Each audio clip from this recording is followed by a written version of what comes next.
And this plays 2 to 4 players and takes about 60 to 90 minutes to play. And this one was definitely a contender for pick of the week. This one has 2 very established designers. The first one being Michael Kiesling, who you might know as the creator of the Azul series. And then we have Wolfgang Kramer, that has also created a ton of excellent games, with his highest ranked game being El Grande. And just like Azul, this one is an abstract strategy game, and the theme for this one is that players are going to be moving around different thoughts and feelings as players try to compete for control for the different emotions within the part of your brain known as the amygdala. And the main board does represent the amygdala, and these 7 locations on the board represent 7 different emotions.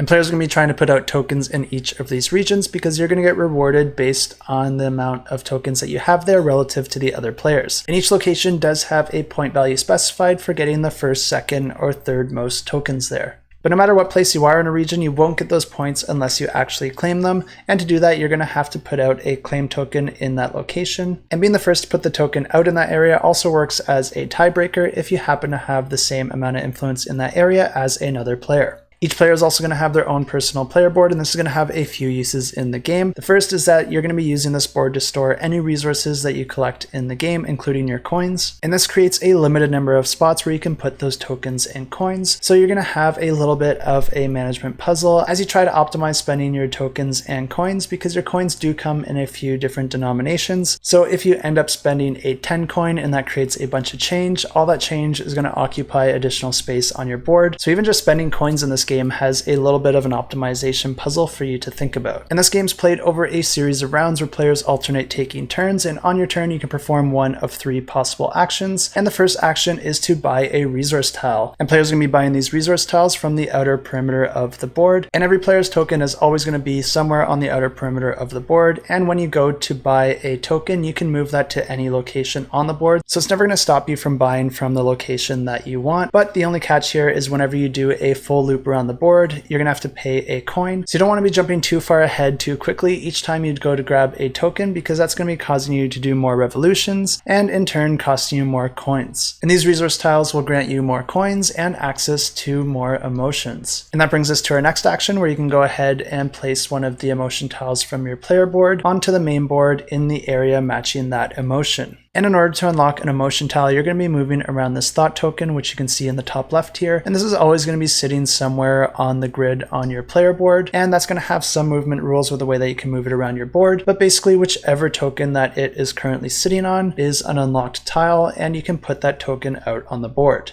And if you are doing this action, it also does allow you to move that thought token following the movement rules. And when you go to put one of these tokens out on the main board, you're going to have to follow another set of placement rules. Mostly this just means that you have to put it in the location matching that emotion, and it has to be adjacent to a tile already placed there, unless you haven't placed one there yet, and in that case it just goes to the centermost point of that specific location. But at the center of the board as a whole, we have a special emotion, because this one is happiness. This is the hardest place to put your tokens, but it also rewards the most points if you're able to do so. But another catch with the happiness tokens is they do act as a sort of wild token that you can put in any other location on the board. So you are going to be incentivized to put these tiles in other locations, so you're going to have to juggle those opportunities as they come. And the final action you can choose to do is to place one of these triangular claim tokens. And there's going to be one for each emotion type, and you just place that in the specific location, taking up one of your turns to do this, but it is important because it enables you to actually score your points there. And yes, this means if you do have the most tokens at a location, but you don't put a claim token there, you're not going to be able to score those points. But the one nice thing about this is that this doesn't move the other players up in the ranking. Second place at that location still remains second place.